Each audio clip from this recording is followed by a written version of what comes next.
안녕하세요. 안녕하세요. 경기도 광주의 빛고운절 무진입니다. 다들 아시겠지만 우리 혜린 거사님하고도 인연이 깊어서 또 우리 대표님 또 인연이 있어서 화엄사 있을 때도 우리 같이 오시기도 하고 그죠? 화엄사에서 넘어져 다치시기도 하고 그리고 저번에 왔을 때는 또 시집이 너무 좋았어서 시집 주셨을 때요. 너무 좋더라고요, 시집이. 근데 우리 대표님께서도 페이스북에 시가 우리 대표님께서는 또 다른 인생이 묻어있는 시 너무 좋으셔서 세상에는 무림에 이렇게 숨어 계신 이 고수분들이 너무 많으셔서 정말 잘난 척하면 안 되겠구나 생각이 저도 시 쓴다고 이렇게 어느 때는 자랑도 하고 그랬었는데 두 분 시 보면서 앞으로 나는 시 쓴다고 이야기하면 안 되겠다 생각이 들었어요. 너무 좋더라고요. 오늘 우리 최 대표님께서 우리 불교 문화에 대해서 말씀을 주셨어요. 그래서 제가 얼마 전에 원고 청탁이 있어서 그래서 경주 남산에 대해서 또 조사를 하고 열암곡 마의 불입상이 이렇게 넘어져 계셨는데 발견되신 거 아시죠? 네. 그래서 우리 조계종단에서 이제 원래 모습으로 모시려고 지금 이제 불사를 큰 뜻을 이제 갖고 추진하고 계시고, 그래서 그거와 관련돼서 이렇게 원고 청탁이 있어서 그래서 이렇게 글을 제가 이렇게 썼거든요. 글을 쓰면서 저도 남산은 저도 몇 번 이렇게 가봤는데, 볼 때는, 야외에 이렇게 부처님과 불상과 불탑과 또 마의 부처님이 조성이 돼 있구나라고 정도만 생각을 했지. 산 전체가, 이렇게 남북으로 한 8km, 좌우로 한 4km 정도 돼요. 산이 그렇게 크진 않은 거죠, 남산이. 그런데 사찰 터가 150군데가 지금 발견돼 있어요. 그 터에. 그리고 불상, 불탑, 이제 사라진 것도 있고, 많이 그렇지만, 남아있는 그 모습만으로 봐도, 이게 통일신라 시대에, 한 600년, 신라 600년부터 통일되고, 한 800년 말, 900년 정도 전후로 해서 이제 더 이상 불사가 이제 일어나지 않거든요. 그러니까 신라가 이제 혼란기가 되고 그 다음에 신라가 멸망하고 고려가 건국되면서 이제 저기 개성 쪽으로 수도가 옮겨지니까 더 이상 불사는 이루어지지 않는데 한 300년간 그러니까 신라 시대의 모든 분들이 불사를 한 곳이에요. 경주 남산이. 그래서 경주 남산을 이렇게 보면 이거라도 괜찮을까? 이렇게 돼 있으면 보이시죠? 예. 이게 북쪽이고 남쪽이고 이게 한 8km가 된다고 생각하고 4km 된다고 생각하시면 돼요. 요 바로 위에 이제 반월성이라고 신라의 수도고 이제 왕성이 있는 거죠. 왕성에서 개우를 바로 건너면 남산이 바로 이어져요.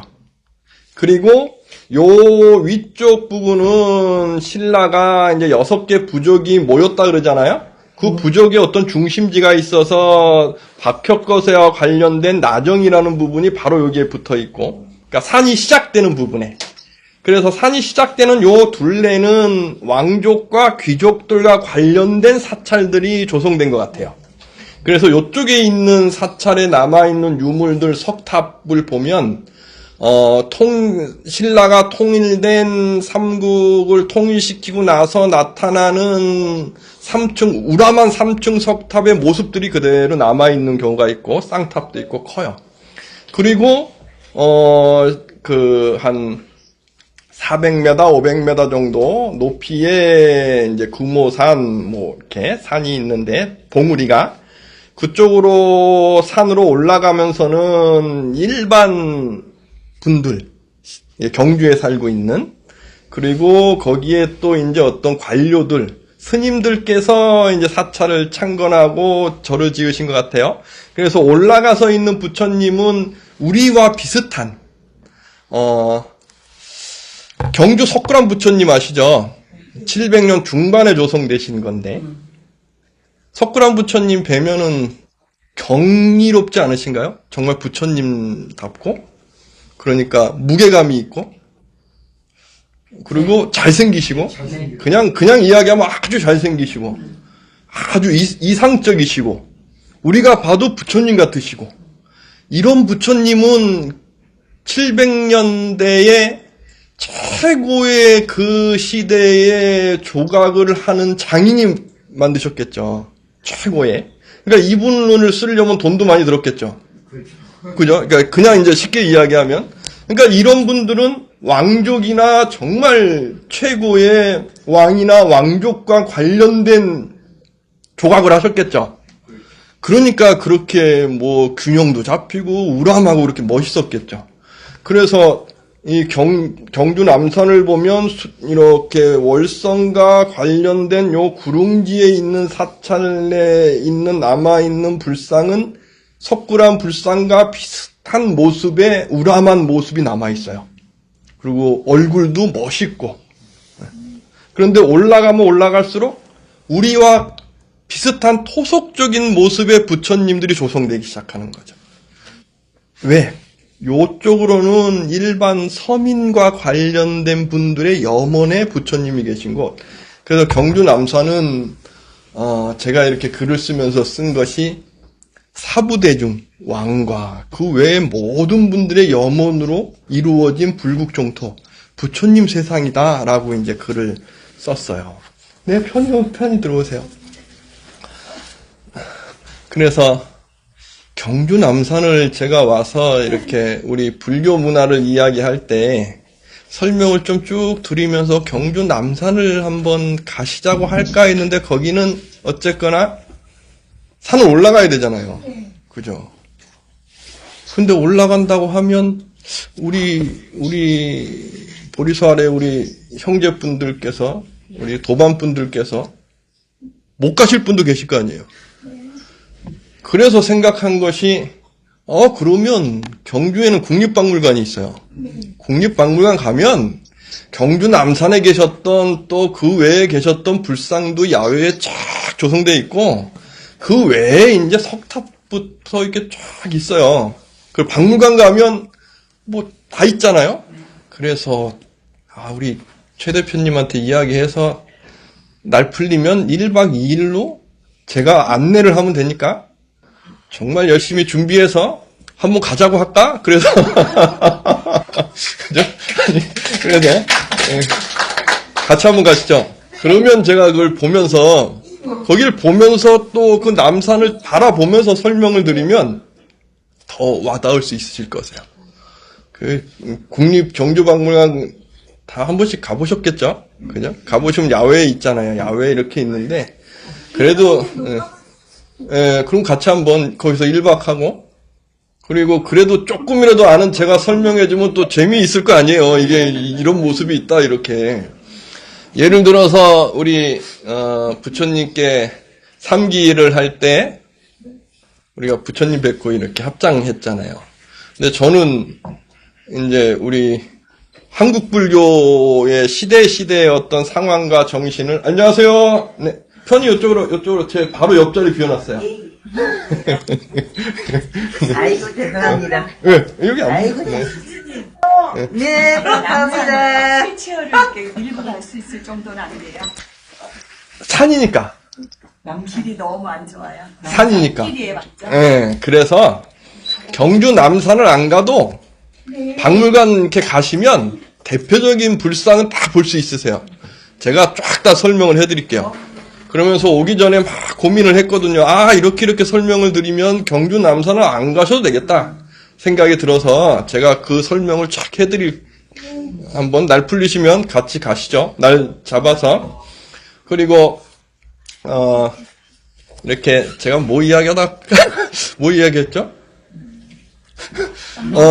제가 이제 우리 불교, 한국 불교가 어떤 흐름에 어떤 정신을 갖고 있었나 알고 싶어서 문화재를 전공하면서 그 문화재는 그 시대의 정신이 묻어나 있을 거니까 그걸 보고 싶어서 이제 전공을 하면서 이제 유형 문화재, 불상이나 아니면 마예불, 석탑 이런 걸 이렇게 봤을 거 아니에요. 그죠?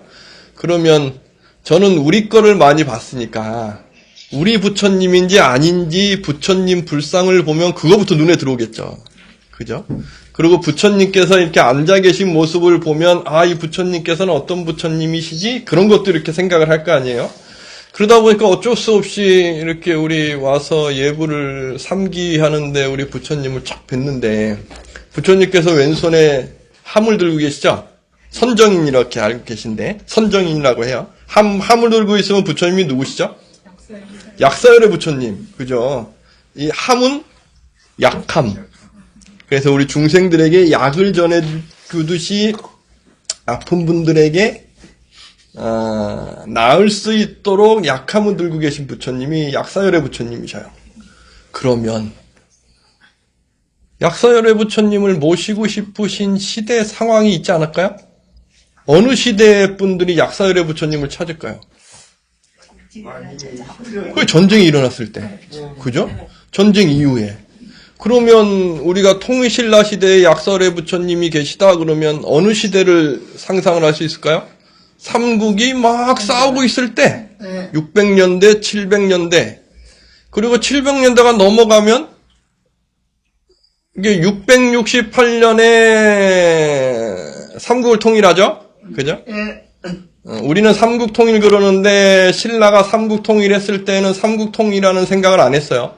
신라 사람들은 뭐라고 생각했을까요? 문헌에 보면 삼국 통일이라는 문헌은 고려 시대에 나오는 거예요. 신라 사람들은 그리고 통일신라 후기서부터 나오기 시작하는 거고 신라 사람들은 백제와 고구려를 멸망시키고 뭐라 그랬냐면 삼한정벌 그랬어요. 삼한정벌. 개념이 달랐어요. 삼한을 정벌을 딱 하고 나서 신라 사람들은 본인들이 삼국을 그러니까 우리 지금 생각하면 삼국을 통일한 거니까 우리가 중심이야라는 생각이 강했겠죠. 그죠? 그리고 신라는 혹시 고려 때도 그렇고 조금 말씀드리기 조금 뭐 할까요? 근친혼을 한 거 아시죠? 네. 신라는. 그리고 전 세계적으로도 아주 특이하게 선덕여왕같이 여성분이 왕도 되기도 하고 신라가 왜 그랬을까? 이유는 아들이 배를 열어서 없어서. 그거는 조선시대의 개념이에요. 유학의 개념이 나왔을 때 장자가 상속돼 이런 주자학과 관련돼서 조선시대에 확립되는 거고, 그러니까 이게 골품제, 그죠? 골품제가 있는데 왜 골품제라는 게 그렇게 강력해졌을까? 왜일까? 그게 그렇게 강력해지면서 왜 여성이 왕이 나올 수밖에 없는 상황이 됐을까? 백제도 여왕이었고 고구려도 없고 당나라 같은 경우는 축천무가 있는데 축천무는 아주 뛰어난 여걸이에요. 정말 그러니까 본인이 정권을 갖고 온 거지. 상황이 그런 건 상황이 그렇다고도 해야 될까요? 어쨌거나. 근데 신라는 상황이 그랬어요. 왜 그랬을까? 신라는. 선고를 유지하기 위해서. 그러니까 그게 골품제예요. 왜 유지하려고 했을까? 그 이유는 그 전에 보면 신라는 박혁거세가 왕이었죠. 박씨죠. 그죠? 그리고 석탈에 있죠. 석씨도 왕이죠. 또 왕이 성이 다르다는 건 부족이 다른 거잖아요. 그러다 김씨가 왕이 딱 됐죠. 그죠? 근데 박씨에서 석씨 돼서 김씨가 갈 때 이분들이 다 사위였어요. 사위. 딸의 사위. 사위가 왕이 됐다는 건 아들은 능력이 안 되는데 사위가 능력이 좋았던 거죠. 그죠? 사위가 능력이 좋았던 거예요. 우리가 아무리 뛰어난 왕이 있어도 그 아들도 뛰어난 경우는 많지 않잖아요. 그러면 뛰어난 사람을 맞이하려면 내 딸이 시집 잘 보내면 되니까 왕의 입장에서는 딸을 시집을 잘 보냈을 거 아니에요. 그 시대에 능력 있는 사람에게. 그러고 보내고 났더니 이 사위가 능력이 너무 뛰어나서 자기 아들을 제끼고 왕이 됐겠죠. 그죠? 그러면 그 집안 입장에선 딸에게 시집을 가게 했더니 사위가 왕이 되면 이 집안에 갖고 있는 모든 재산과 재물과 권력을 사위가 다 가져가는 거잖아요. 그죠? 이게 반복이 되다가 김씨가 딱 왕이 되고 나선 이제 다시는 내가 사위에게 이걸 안 하기라. 그럼 어떻게 해야 돼요? 딸에게. 성이 다른 사람하고 결혼시키면 돼요, 안 돼요? 그러니까 같은 성에 결혼시키는 거예요. 왜? 내 집안의 권력을 나눠주지 않으려고. 그리고 내 집안을 더 공고히 하는 거예요. 우리는 앞으로 성골이야. 우리끼리만 이제 살 거야. 이렇게. 그러니까 신라는 그런 골품제라는 게 강력해져요. 그래서 신라 사람들은 그런 어떤 지금 갖고 있는 권력을 갖고 있는 우리가 최고야. 이런 게 굉장히 강했었고 이런 사람들이 사만을 정벌했잖아요.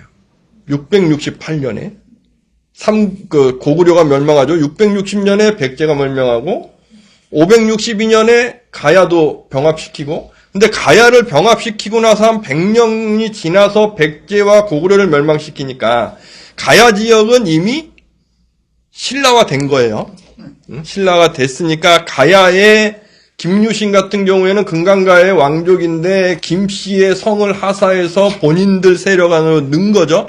이랬던 이제 신라가 백제를 멸망시키고 고구려를 멸망시키다 보니까 근데 자부심은 강하고 우리 거 내 거 그래서 우리 같은 성이 아니면 결혼도 안 시키고 뭐 우리가 지금은 이제 유학적인 어떤 개념이 있고 어떤 세대가 그렇지만 조선시대 이전까지만 해도 고려시대에도 이모하고 조카하고 결혼도 하고 그래요. 왜? 왕권을 유지하려고. 이게 권력이 이렇게 약화되면 왕권이 흐트러지니까. 그러니까 신라도 그게 아주 강했던 거죠. 그러한 어떤 전통적인 내용이 고려도 이어졌던 것 같고.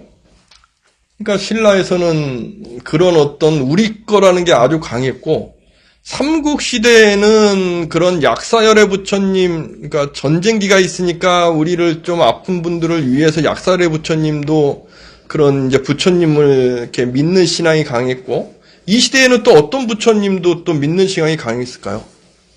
아미타 부처님. 왜? 그러니까 전쟁하다가 돌아가신 분들이 뭐 나의 형제, 뭐 삼촌 많았을 거 아니에요. 전쟁기니까. 그럼 이분들이 극락왕생하기를 기원했을 거니까 아미타 신앙, 정토 신앙도 강했겠죠. 이제 미륵 부처님은 현세의 부처님이고 아미타 부처님은 우리가 열반에서 가시는 부처님이시고 조금 이제 정토라는 개념이 조금 달라요. 어려울까요? 조금 달라요. 설명을 좀 더 해드릴까요? 네. 현장 스님은 미륵정토를 기원했던 분이셔요. 삼장법사 아시죠? 손오공 데리고 이렇게 갔다 왔다고 하는 현장 스님이 그래서 이제 어렵게 유식학이라고 하는데 이런 미륵정토 그래서 미륵 부처님은 누구시죠? 우리가 살고 있는 사바세계가 부처님의 세계가 말세가 돼서 부처님의 어떤 법이 이루어지지가 않는 세대가 딱 되고 나다 보면 이 세계를 이어서 미륵 부처님이 내생에 오시잖아요. 그죠? 그러니까 우리가 살아가는 세상을 그대로 이어가게 되죠. 그죠? 이러한 정토 세계, 용화 정토 세계, 미륵 부처님. 그리고 아미타 부처님은 이러한 우리가 살아가는 세계 속에 있는 게 아니고 또 다른 세계. 그래서 우리가 복을 다해서 이 몸을 다 버리고 갈 수 있는 세계. 이러한 개념이 있는 거예요. 그러다 보니까 돌아가시고 뭐 하면 정토 세계, 극락 세계, 극락 정토 세계라는 어떤 이런 개념이 있고 그래서 삼국시대에는 그래서 아미타 부처님이 많이 모시게 되겠죠. 그죠? 이렇게 많이 모셔요. 그리고 또 좀 전에 말씀드렸듯이 우리 백제의 미륵사지 가보셨죠? 백제 미륵사지 들어보셨죠? 네. 미륵사. 그리고 신라도 미륵 부처님을 모신다. 선덕여왕과 관련돼서 뭐 백제의 미륵이 계셨는데 이렇게 신라로 모셨다. 이런 내용이 삼국유사에도 있고 왜 그러냐 하면, 우리 세계에 미륵 부처님이 계시다고 하면, 신라에 미륵 부처님이 계셔. 그러면 신라가 삼국을 통일할 거야. 라는 그런 생각을 가질 수가 있는 거예요. 왜? 우리가 중심의 나라니까. 그러니까 백제도 우리가 미륵 부처님이 계셔. 이러한 내용이 남아있는 거예요. 막 전쟁기가 강할 때. 현세에 우리를 지켜주니까. 그럼 미륵 정토 신앙도 이렇게 전쟁기에 강력했고, 그래서 조선 말에도 막 그 혼란기가 오고 밀란이 있을 때 미륵이야 막 이런 내용이 나오고, 궁에도 내가 미륵이야 이런 내용이 나오는 거예요. 내가 미륵 부처님처럼 이 세계를 내가 통일시킬 거야 이런 개념, 미륵 부처님. 삼국시대에는 이러한 부처님이 하나의 불교의 내용으로 강력해지시는 거예요. 물론 중심에 석가모니 부처님이 계시는 거고, 그래서 약사 부처님도 이렇게 계시는 거고. 그런데 신라가 삼국을 딱 통일을 했잖아요. 그리고 신라는 본인들이 중심이야 생각을 하니까. 그래서 아직 연구가 더 진행은 돼야 되지만, 신라가 삼국을 통일한 668년 이후부터 700년 중반까지 백제 지역과 고구려 지역에는 불사가 없었어요. 그냥 그 전에 있던 절들은 다 불태워요. 왜 불태울까요?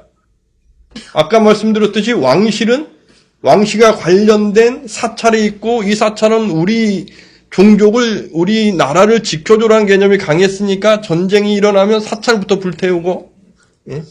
그런 게 이제 강했던 거죠. 그래서 백제 시대의 사찰, 고구려 시대의 사찰들은 다 불타고, 근데 지금 남아있는 것으로 보면 670년부터 750년까지 불사가 이루어진 경우가 거의 없어요.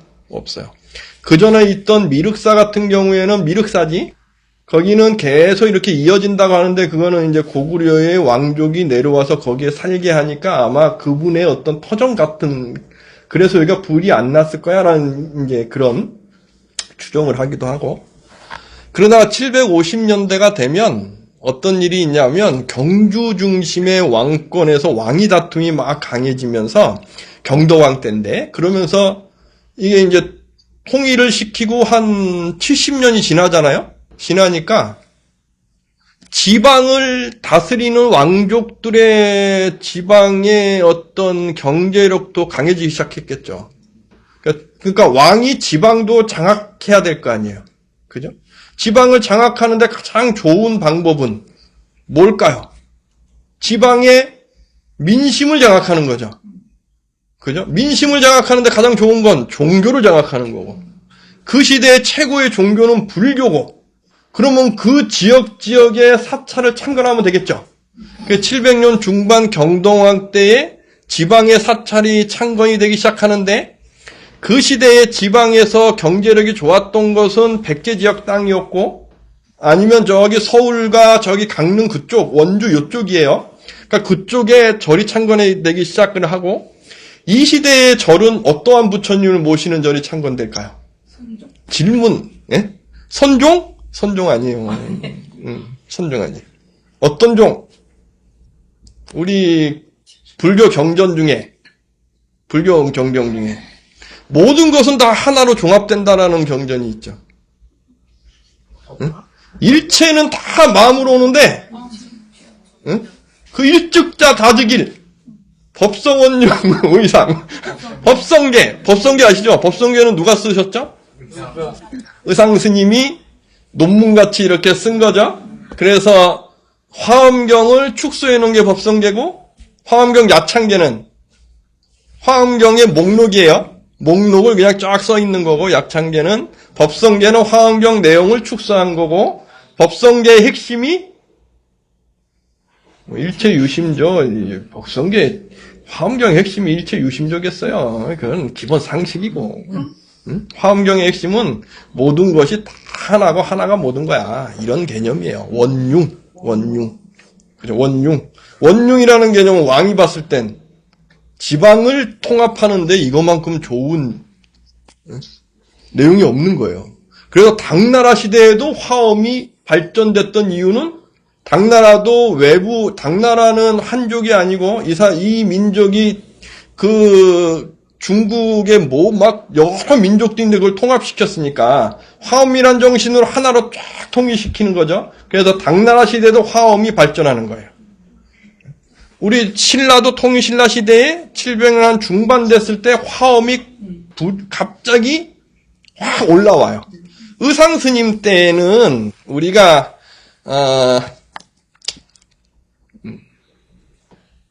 알려진 거와 그 내용이 또 다를 수도 있어요. 의상스님은 이게 600년대 중반 후반 때 분이신데, 그죠? 전쟁기 이때. 의상스님이 살아생전에 대우받던 분일까요? 아닐까요? 생존에 계셨을 때. 영주 부석사는, 신라 경주로 봤을 때 외진 곳인가요? 경주 중심에 가까이 있는 곳인가요? 외진 곳이에요. 거기에 가서 부석사를 창건했다는 건 다르게 이야기하면 힘이 없어서 쫓겨났다고 볼 수도 있는 거예요. 당대의 의상스님은 그렇게 힘이 있는 분은 아니었을 가능성이 더 높아요. 그런데 이분은 중국 유학하고 유명했던 분이죠. 그러면 이 시대부터 막 중국 유학 갔다 오신 분들이 의상스님의 어떤 후배들이 많고 의상스님 제자들도 많을 거 아니에요. 이러한 제자들이 자리 잡고 한 3대 정도 지나고 2대 되면 60년, 70년 되니까 700년 중반 되면 의상스님 제자분들이 경도광이 화엄종을 막 일으키려고 할 때 제자들이 활동했겠죠. 이때부터 이제 의상스님이 뜨기 시작하다가 고려가 건국되고 의상스님은 완전히 뜬 거예요. 그 전에는 의상스님이 아닌 경주 중심의 화엄종이 있었겠죠. 그죠? 그러면 이때의 대표적인 분은 자장스님이었을 거예요. 자장스님도 화엄경을 강력하게 이야기하셨던 분이라서 제가 이제 연구한 건 이런 쪽을 연구했어서 그러니까 어쨌거나 이 시대에 700년 중반 되면 화엄종이 경도광이 왕실의 왕궁과 관련돼서 지방의 화엄종 사찰이 쫙 창건된다는 건 왕이 인정하니까 창건되는 거예요.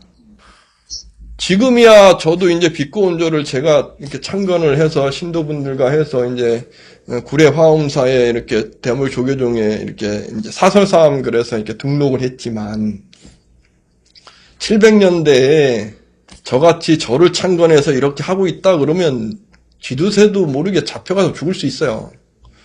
사찰의 격이 달라요. 지금하고는 격이 다른 거예요. 아무나 못 와요. 한번 생각해 보세요. 700년 중반, 750년에 우리가 살고 있다고 생각을 해봐요. 우리가. 여기 이제 몇 분이시죠? 저까지 13분이신가요? 14분? 14분이 계셔요. 그래서 신라에 14명이 산다고 생각해봐요, 여기에. 왕족이 몇 명 정도 될까요? 14명 중에. 왕족과 귀족이 한 2명, 3명 정도에 들어갈까? 나머지 분들은 일반 분들이겠죠? 그럼 2명, 3명 정도가 기와집에 살겠죠? 나머지 분들은. 초가집 살겠죠? 그죠? 그냥 이형 엎어서, 그렇게, 옛날로 생각하면.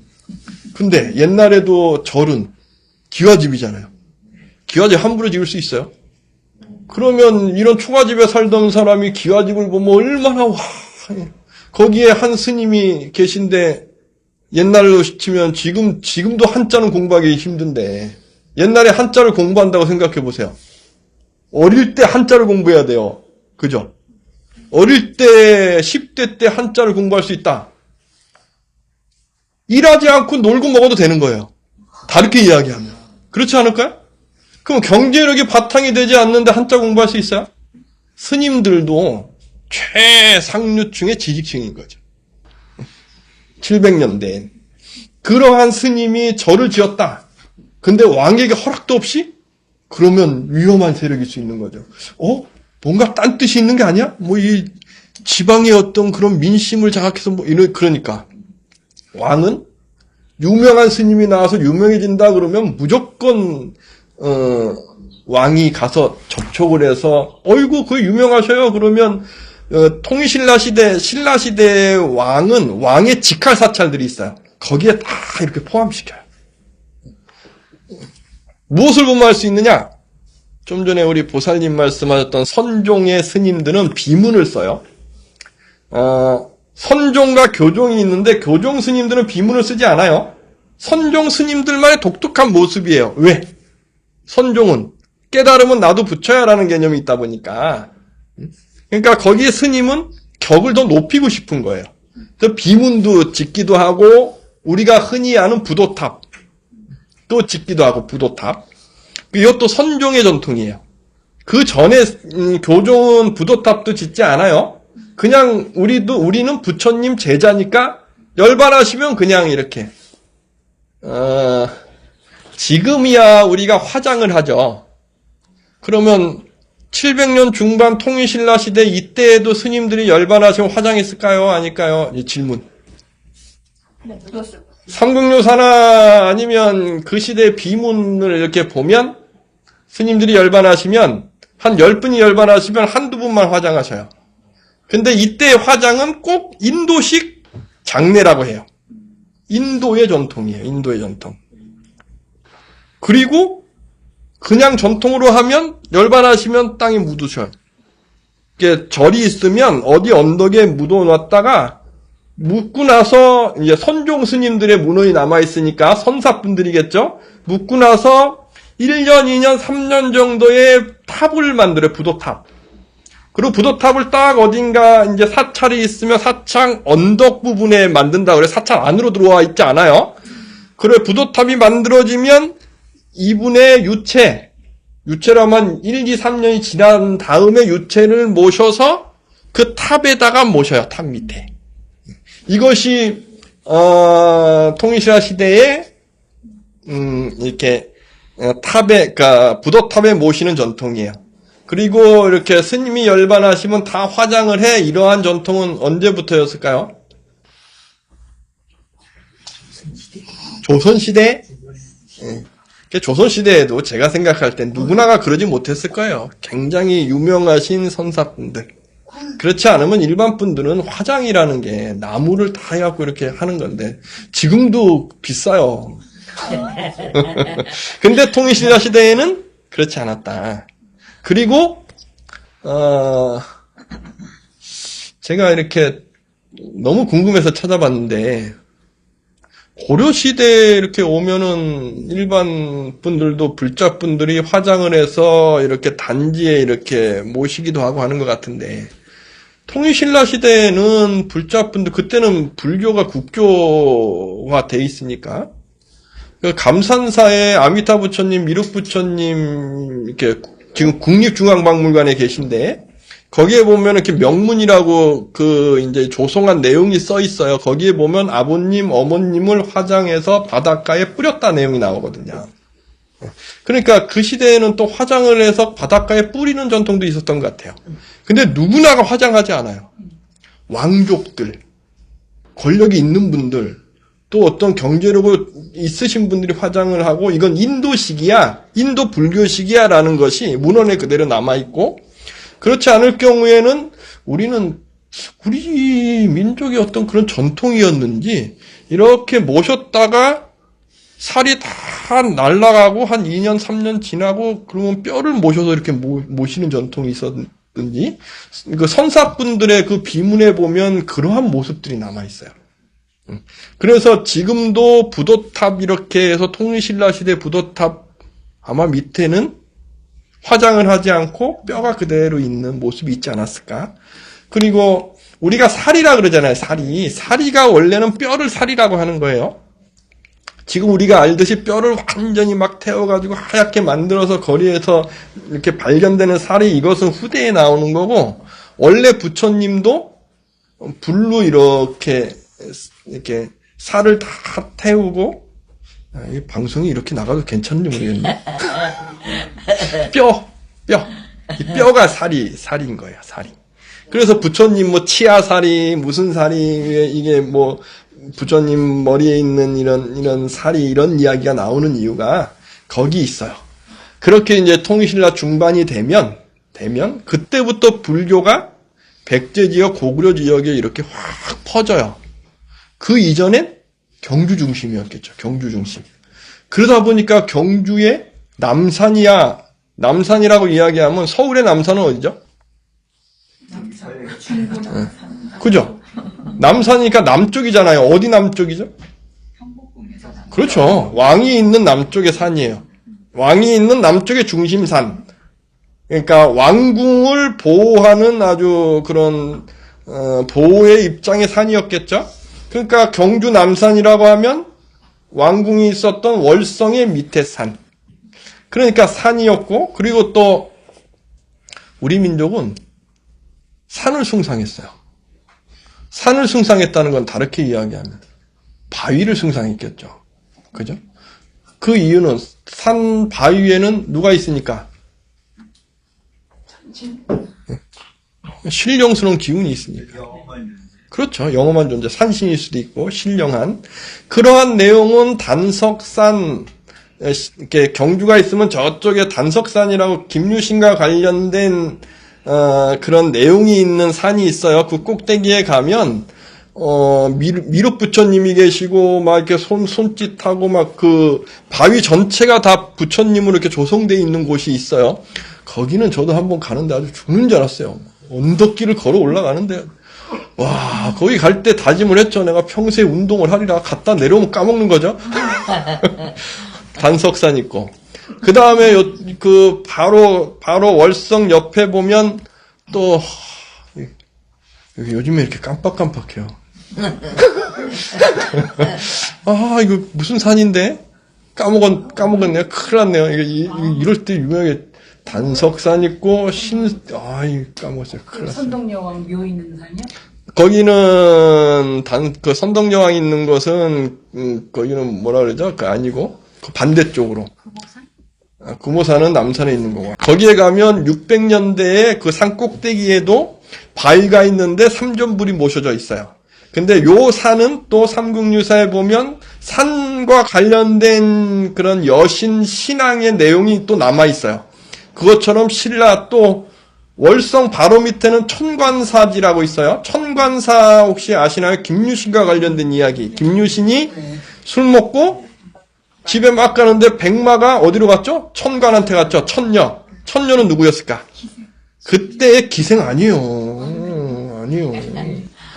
천과 관련되니까 거기다 남산 기슭에 가장 좋은 곳이거든요. 지금도 천관사 저도 이렇게 가봤는데 거기에 있던 곳이라고 한다 그러면 이 사람은 여성이었으니까 예전에는 여성이 신과 소통하는 존재였어요. 즉 신과 소통하는 옛날의 권력자였던 거예요. 근데 김유신은 뛰어난 분이잖아요. 시대를 볼 줄 알잖아요. 이때는 불교가 막 꼽히는데 내가 이 천관하고 인연이 닿으면 안 된다 생각했겠죠. 다르게 이야기하면 그냥 배신한 거죠. 그러니까 말의 목을 탁 베는 내용이 나와 있는 이유는 이 천녀도 강력한 권력이 있던 사람이었는데 시대에 이제 어떤 뒤안길로 가고 있던 분이고, 그러니까 그 천녀가 있던 그 자리에 김유신이 미안해서 절을 지었다. 천관사. 지금도 천관사지가 남아 있어요. 그게 진짜일까요? 아닐까요? 그 내용은 그건 모르겠어요. 그런데 설득력은 충분히 있어요. 그 시대의 어떤 권력 교체기였을 거예요. 그 내용은 법흥왕과 관련된 우리 그 신라의 이차돈의 순교를 보면 알 수 있어요. 이차돈이 법흥왕에게 이야기하잖아요. 내가 순교를 해서 불교를 부흥할 수 있도록 하겠습니다. 신비로운 게 나타날 겁니다 하고 탁 했더니 목이 확 올라가고 저기 백률사에 탁 떨어져서 거기에. 그래서 거기에 보면 우리 한번 가게 되면 한번 볼 겁니다. 이렇게 비가 있는데 거기에 보면 이렇게 목에서 우유가 나오는 모습의 형상도 있고 그런 비도 있어요. 그 내용을 봤을 땐 불교가 더 먼저 왔지만 신라는 강력한 토속적인 산신이나 이런 하늘을 믿는 신앙이 강했을 것이다. 산과 관련된. 그러니까 불교가 이러한 힘을 장악하기 시작하면 산이 곧 불교가 되는 거죠. 불국정토로. 그래서 남산이 그렇게 불국정토로 조성되는 어떤 모습이 있지 않았을까? 그래서 그 청간사 있고 그 옆에 보면 박학교사와 관련된 나정이 있고 또 요쪽에 보면은 신라의 이렇게, 경순왕이신가요? 후백제의 견훤이 침략해 오니까, 이렇게 동그랗게 이렇게 술잔 이렇게 돌리면 물이 나오는 포석정에서 하시다가 이렇게 하셨던 이렇게 술자리 하던 자리다. 포석정도 원래 술자리가 아니고, 찻자리. 찻자리? 신앙과 관련된 곳이에요. 그러니까 왕족에 관련된 어떤 예를 올리던 장소였을 가능성이 더 높아요. 거기가 술 마시고 놀던 장소일 수는 없어요. 왕궁과도 멀리 떨어져 있고 거기에는 성지들이 많아요. 나정도 있고. 그래서 어떠한 그런 이제 신라의 왕과 관련된 어떤 신라와 관련된 그런 예를 올리던 장소였을 가능성이 높은 곳이에요. 남산과 관련된 것은 다 그래요. 거기가 남산 이렇게 돼 있는 거고, 그래서 700년 중반에는 그렇게 화엄정이 부흥하고, 제가 이렇게 시간의 개념이 없어요. 이야기하다 보면. 지금 얼마나 더 하면 돼요? 이제 끝내야 되나요? 더 하기도 되면 더 하고 끝내야 돼요. 그래요. 그렇게 이제 화엄정이 부흥을 700년 중반에 부흥을 쫙 할 때에 800년대가 되면 이제 신라에 배웠다는 분들이 유학 갔다 오는데 이분들이 왕족이 아닌 육두품 밑에 분들은 더 이상 출세를 할 수 없으니까 이분들이 이제 권력화가 되고 또 이러한 분들이 관련돼서 불교가 부흥하니까 능력 있는 분들이 출가해서 당나라에 가서 배우고 딱 올 때에 이때에 당나라에서는 선종이 부흥하고 있고 그래서 화엄을 배웠던 분들이 가서 선을 가져와요. 그래서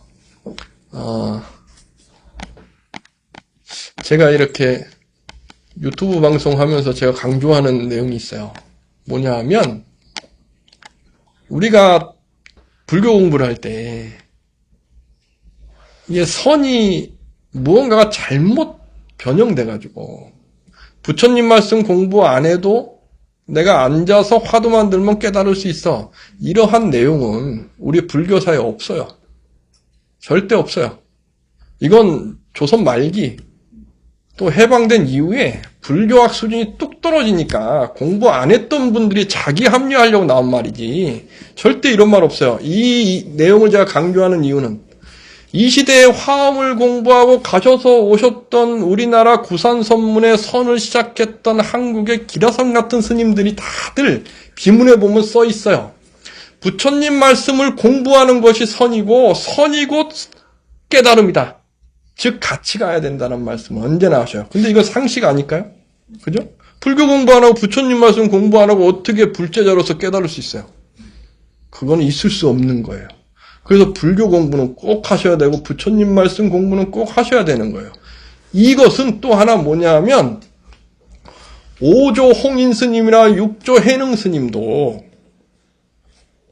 능가경이랑 경전을 중요시 하셔요. 이게 달마대사가 중요시했던 거예요. 선종의 핵심적인 내용이에요. 그리고 마조 도일 스님이 중국의 선을 확장시켰던 분이거든요. 마조 도일 스님도 능가경이나 부처님 경전을 중요시 하셔요. 당나라 시대의 스님들은 선은 부처님 말씀을 통해서 하는 거야. 이게 이미 상식이었어요. 그래서 이것은 꼭 아셔야 되고 선종은 선종 자체로 부흥하는 게 아닙니다. 화엄을 바탕으로 해서 우리나라 같은 경우에는 선종이 부흥하는 거예요. 그래서 선종 사찰이 산에서 창건됐다라고 이야기하는데 제가 요번 제 논문에 이렇게 썼습니다. 화엄종 사찰에서 출가한 스님들이 화엄종 사찰이 산에 있었어요. 왜 화엄이 산에 있었을까? 그게 저도 굉장히 궁금했는데 요번에 경주 남산 보면서 이랬겠다. 왜? 우리 민족은 전통적으로 산을 중시했으니까. 그래서 화엄이 산으로 갔겠다. 라는 생각이 들었어요. 그리고 요 스님들이 선을 이으신 거예요. 그러면서 우리나라의 선종 사찰들이 산에 있는 거고 그러나 도심 사찰이 더 많았을까요? 산에 있는 사찰이 더 많았을까요? 그건 세봐야 하는 거죠, 그죠?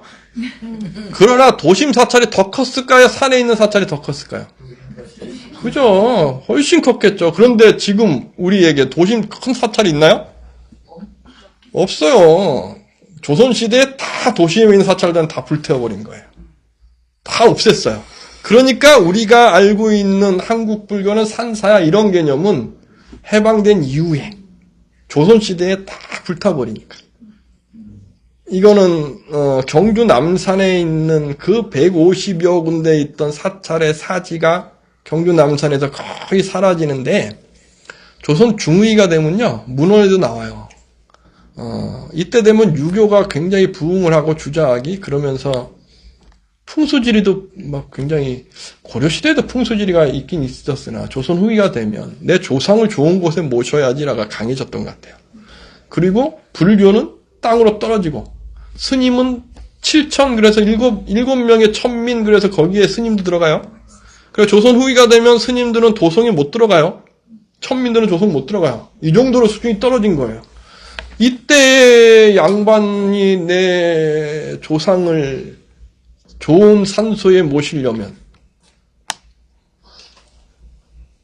사찰은 다 좋은 곳에 창건했었잖아요. 거기에 최고의 핵심 자리는 어디예요? 불상이 있던 곳이든가 불탑이 있던 곳이든가 스님의 승탑이 있던 곳이든가 부도탑. 그죠? 그래서 문헌에 보면 저기 파주에 회암사라고 유명했던 회암사제 보면은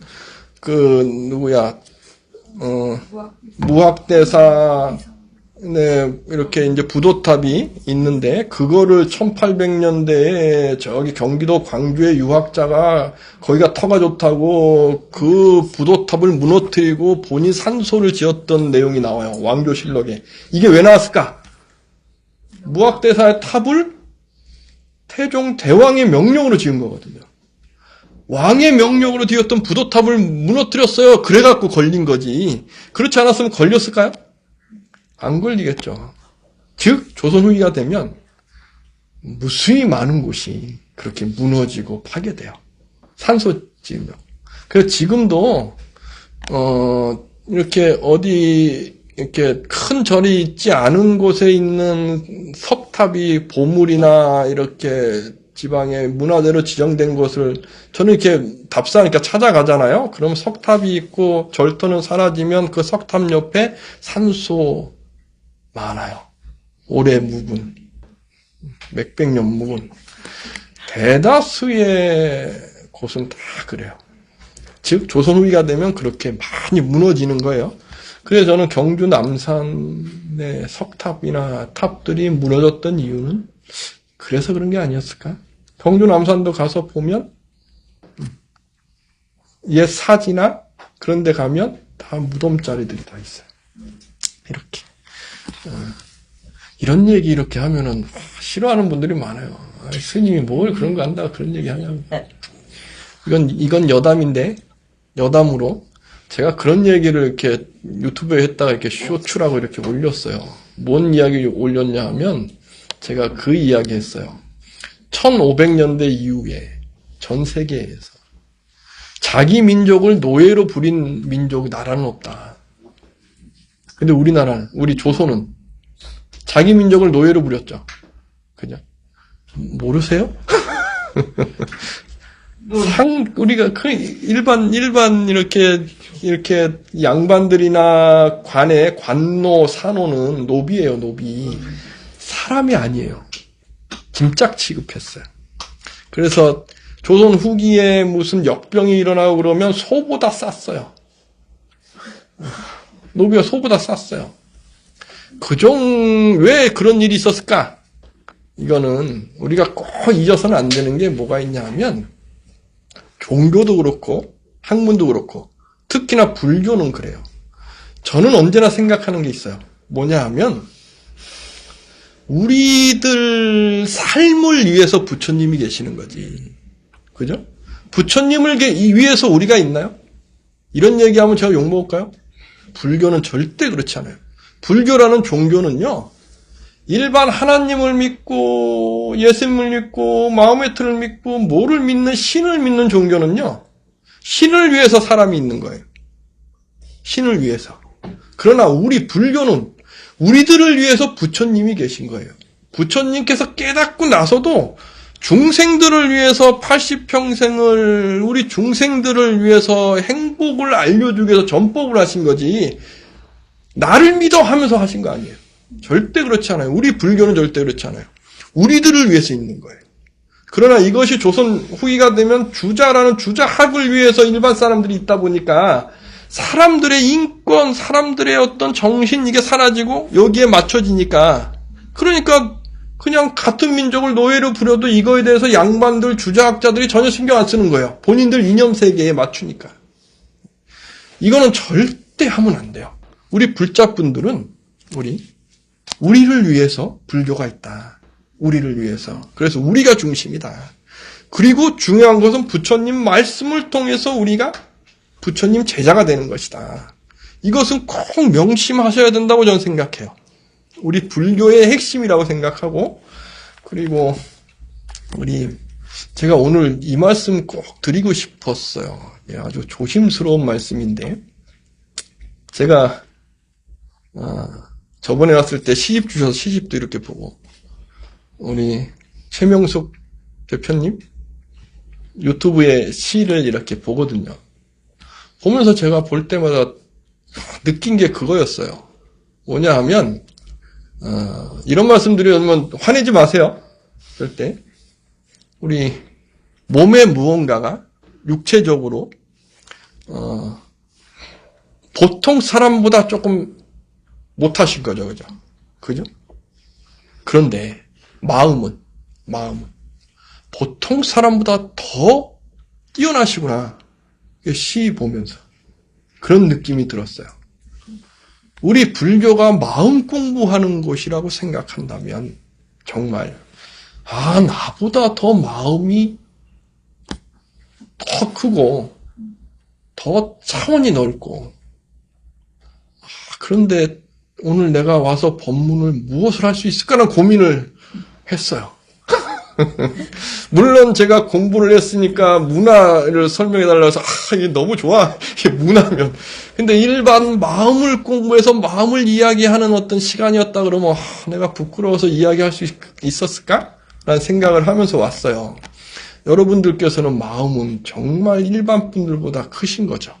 더. 그래서 앞으로도 더 큰 마음으로 정말 더 크게 그렇게 행복하시게. 그래서 그러한 것을 이렇게 글로써 아니면 모습으로써 이렇게 주위 분들에게 나눠주시는 그런 불보살님이 되셨으면 저보다 더 뛰어나신 분들이시다 하는 걸 말씀드리면서 오늘 우리 한국 문화 부분에 대해서 이렇게 마무리할까요? 더 할까요? 네, 감사합니다.